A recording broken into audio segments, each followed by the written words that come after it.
वादग्रस्त वक्फ मंडळ दुरुस्ती विधेयक आज प्रश्नोत्तराच्या तासानंतर दुपारी 12 वाजता लोकसभेत मांडलं जाईल. लोकसभेच्या कामकाज सल्लागार समितीच्या बैठकीत हे विधेयक सभागृहात मांडण्याचा निर्णय घेण्यात आलाय. लोकसभेत वक्फ सुधारणा विधेयकाच्या चर्चेसाठी एनडीएला 4 तास 40 मिनिटांचा वेळ देण्यात आलाय. एनडीएमधील मित्रपक्षांना चर्चेसाठी फक्त 40 मिनिटांचा वेळ आहे, तर 4 तास सभागृहात भाजपचे खासदार बोलणार आहेत.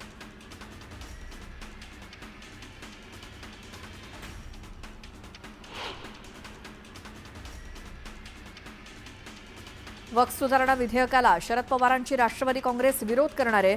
इंडिया आघाडीच्या बाजूने राष्ट्रवादी काँग्रेस शरद पवार पक्ष मतदान करणार आहे.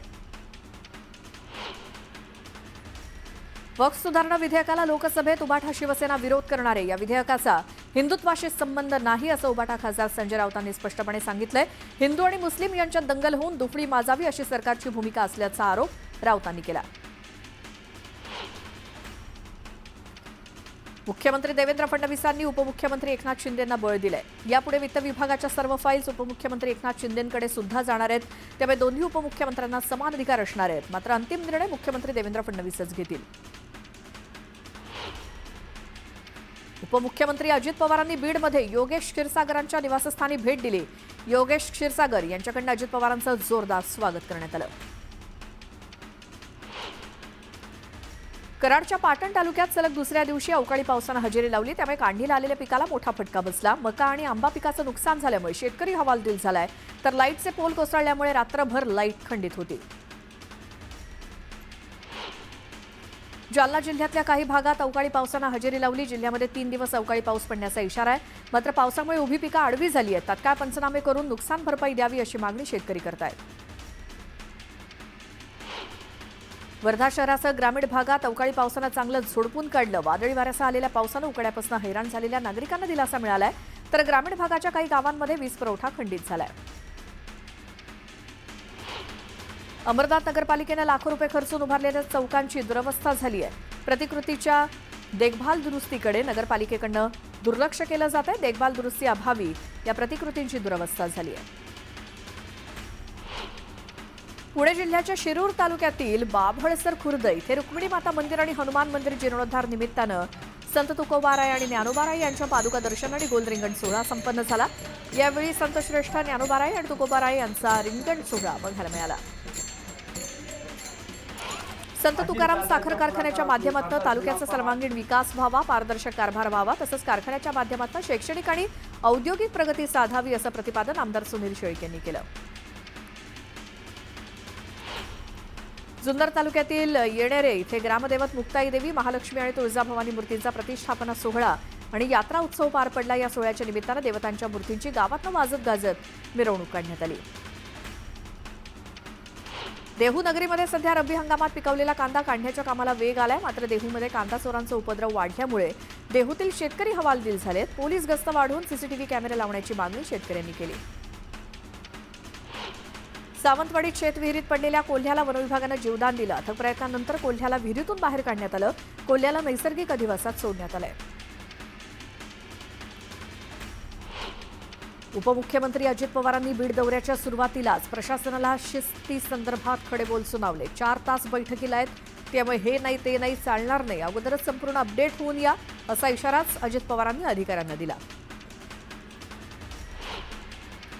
रायगड जिल्हा परिषदेचे मुख्य कार्यकारी अधिकारी डॉक्टर भरत बास्टेवाड यांची बदली झाली आहे. त्यांच्या जागी नेहा भोसले यांची नियुक्ती करण्यात आली आहे. अलिबागमधल्या पांढऱ्या कांद्यापाठोपाठ तिथल्या तोंडलीला सुद्धा मागणी आहे. अलिबागच्या तोंडलीला मोठ्या प्रमाणात मागणी असल्यामुळे शेतकऱ्यांनाही आर्थिक फायदा झालाय. यावेळी शेतकऱ्यांनी 10 एकर जागेत यशस्वीरित्या तोंडलीची शेती केली. आंबेगावातील ज्येष्ठ नेत्यांनाही गिबलीची भुरळ पडली आहे. माजी मंत्री दिलीप वळसे पाटील आणि माजी खासदार शिवाजीराव आढळराव पाटील यांच्याकडनं गिबलीच्या इमेज सोशल मीडियावरती पोस्ट करण्यात आल्या आहेत. पुणे शहरातील अशुद्ध पाणी पुरवठ्याविरोधात मनसेनं महापालिकेत आंदोलन केलं. कोंढवा खुर्द भागात गेल्या 1 महिन्यापासून ड्रेनेज मिश्रित पाणी नागरिकांना येत असल्याचा आरोप मनसेनं केलाय. श्री क्षेत्र अक्कलकोट निवासी श्री स्वामी समर्थ महाराज यांच्या प्रकट दिनाच्या पार्श्वभूमीवर मुख्यपीठ असलेल्या वटवृक्ष मंदिरात तब्बल 2,49,267 स्वामी भक्तांनी मनोभावे दर्शन घेतलं. याची नोंद नगरपालिकेने यंदा मंदिराच्या प्रवेशद्वारावरती अत्याधुनिक कॅमेरा लावून केली. यातून भाविकांची गणना करण्यात आली. सोलापूर कृषी उत्पन्न बाजार समितीच्या निवडणुकीसाठी दाखल 388 उमेदवारांचे 438 अर्ज छाननीमध्ये वैध ठरले तर 41 अर्ज अवैध ठरलेत. माजी सभापती दिलीप माने, माजी उपसभापती सुरेश हसापुरे यांच्या अर्जाला घेतलेल्या हरकतीवरील सुनावणी पूर्ण झाली असून आज उमेदवारांची अंतिम यादी जाहीर होणार आहे. सोलापूर महापालिका प्रशासनानं सुपर टॅक्स रद्द करत शहरातील साधारण 20,000 व्यावसायिकांना दिलासा दिलाय. व्यावसायिकांना भरावा लागणारा सुपर टॅक्स 113% आता सरसकट 64%वरती आलाय. त्यामुळे सेकंड अग्रीमेंटमधनं शोधली जाणारी पळवाट बंद होऊन व्यवहारांमध्ये पारदर्शीपणा येणार आहे. सांगलीमध्ये घरपट्टी पाणीपट्टीची वसुली 82 कोटी झाली, मात्र तरी देखील थकबाकी 155 कोटी रुपयांवरती गेली आहे. थकबाकी वसुलीचं मोठं आव्हान पालिका प्रशासनासमोर उभं आहे. धाराशिव महावितरणच्या गलथान कारभाराविरोधात मुरुम शहरातील शेतकरी आक्रमक झाले. शेतकऱ्यांनी अधिकाऱ्याला घेराव घालत महावितरणच्या कार्यालयासमोर 4 तास आंदोलन केलं. वीज पुरवठा जाणीवपूर्वक बंद केला जातोय, तो सुरळीत करावा, अन्यथा तीव्र आंदोलन करण्याचा इशारा नागरिकांनी दिलाय. श्री त्र्यंबकेश्वर देवस्थान ट्रस्टतर्फे बुंदीचा लाडू प्रसाद उपक्रम राबवण्यात आला. या विशेष उपक्रमांतर्गत मंदिरात येणाऱ्या भाविकांना प्रसाद म्हणून बुंदीच्या लाडवाचं वाटप करण्यात आलं. उद्घाटन झाल्यानंतर अवघ्या 10 मिनिटात 500 प्रसाद पेट्यांची विक्री झाली. भाजप आमदार सुभाष देशमुखांनी बाजार समितीच्या निवडणुकीसाठी शेड्यूल ठोकला. कोण माझ्यासोबत आलं तर त्यांच्यासोबत, नाही आलं तर त्यांच्या विरोधात निवडणूक लढणार, असा इशारा भाजप आमदार सुभाष देशमुखांनी स्वपक्षातल्या नेत्यांना दिलाय. तुळजाभवानीची धाकटी बहीण म्हणून ओळखल्या जाणाऱ्या येरमाळा येथील येडेश्वरी देवीची चैत्र पौर्णिमा यात्रा 12 तारखेपासून सुरू होते. या चैत्र पौर्णिमा यात्रेनिमित्तानं 15 लाख भाविक देवीच्या दर्शनासाठी येण्याचा अंदाज असून त्याच दृष्टीनं पूर्वतयारीचा आढावा जिल्हाधिकाऱ्यांनी घेतला. छत्रपती संभाजीनगरमध्ये मार्चमध्ये राबवलेल्या विशेष आरोग्य तपासणी मोहिमेत जिल्ह्यातील अंगणवाडी आणि शाळांमध्ये तब्बल 11,255 आजारी मुलं आढळली आहेत. आरबीएसके कार्यरत पथकांनी यातील 9,539 मुलांवरती तातडीनं औषधोपचार केले तर 4,462 मुलांना सरकारी रुग्णालयात सेवा दिली आहे.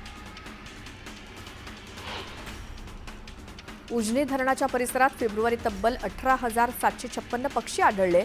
वन विभाग आणि वाईल्ड रिसर्च अँड कन्झर्वेशन सोसायटीच्या माध्यमातून नोव्हेंबर ते मार्च या काळात पक्षी गणना करण्यात आली.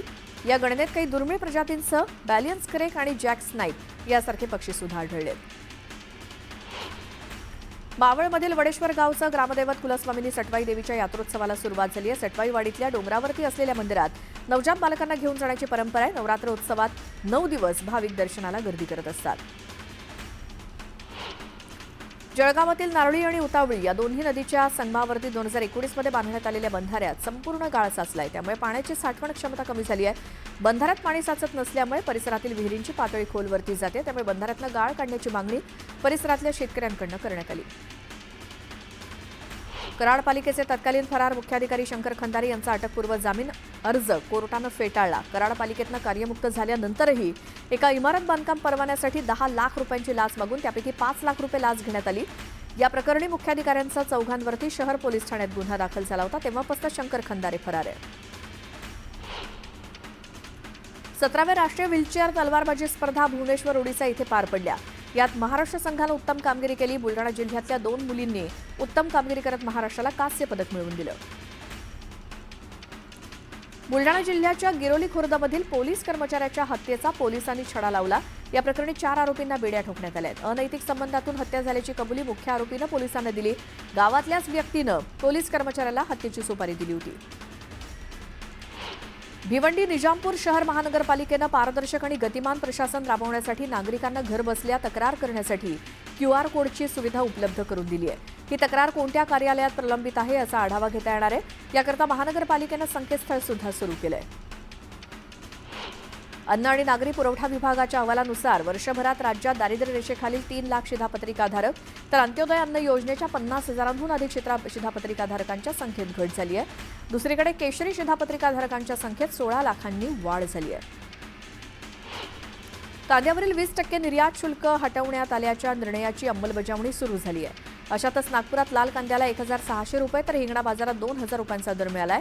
उन्हाळ कांद्याला नाशिक बाजारात 1,300 रुपयांचा दर मिळतोय. उल्हासनगरमध्ये पोलीस असल्याची बतावणी करून दोघांनी त्यांच्या इतर साथीदारांसोबत एका व्यक्तीची 1 लाख रुपयांची फसवणूक केली. या प्रकरणी पोलिसांकडून 5 आरोपींना अटक करण्यात आली. कवठे महाकाळमधील महिलेच्या खुनाचा अखेर छडा लागलाय. अनैतिक संबंधातून तरुणानं हत्या केल्याचं समोर आलंय. संशयिताला पोलिसांकडून अटक करण्यात आली. अकोल्याच्या पातूर शहरातील खाद्य विक्री दुकानाच्या मागे टाकण्यात आलेल्या कचऱ्याला आग लागली. आग लागल्यामुळे नागरिकांची तारांबळ उडाली. आगीत 3 ते 4 दुकानांचं किरकोळ नुकसान झालंय.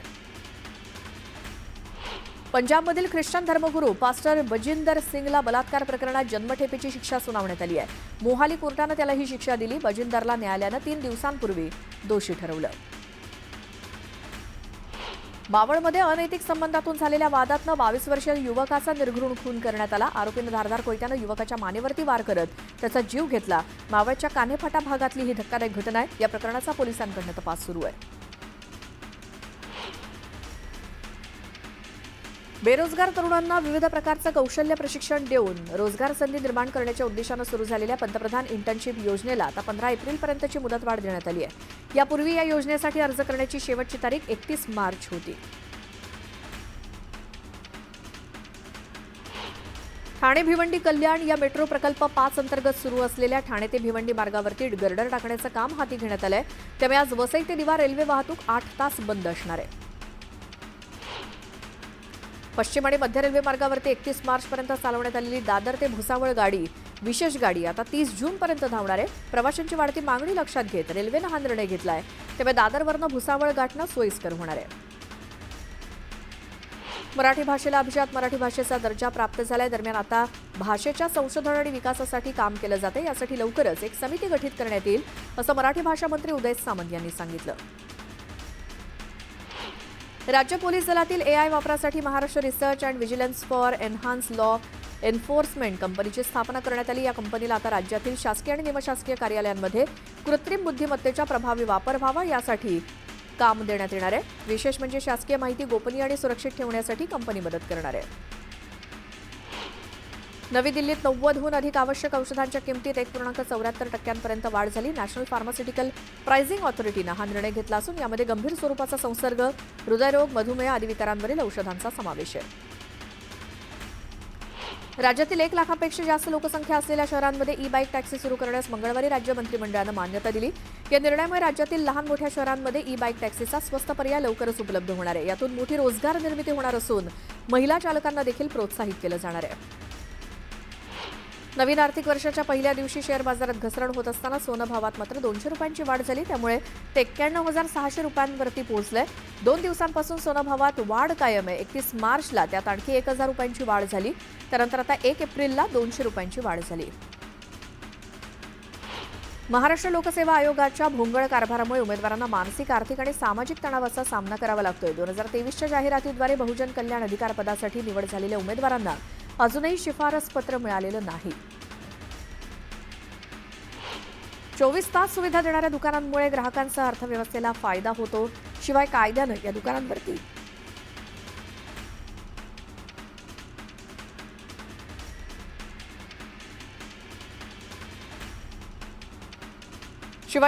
दुकानांवरती वेळेचे निर्बंध नाहीत. त्यामुळे ती 24 तास सुरू राहू शकतात असा निर्वाळा उच्च न्यायालयानं दिलाय. तसंच रात्री 11 वाजेपर्यंत दुकानं बंद करण्याची सक्ती न करण्याचे आदेश सुद्धा न्यायालयानं पुणे पोलिसांना दिलेत. गेल्या वर्षभरापासून तिलारी घाटातून बंद असलेली एसटी महामंडळाची बससेवा पुन्हा सुरू होणार आहे. सर्वांची लाडकी लालपरी आजपासून नव्यानं धावणार आहे. तिलारी घाट सुरक्षेच्या दृष्टीनं वाहतुकीस योग्य नसल्याचं कारण देत कोल्हापूरच्या जिल्हाधिकाऱ्यांनी तो गेल्या पावसाळ्यात वाहतुकीसाठी बंद केला होता.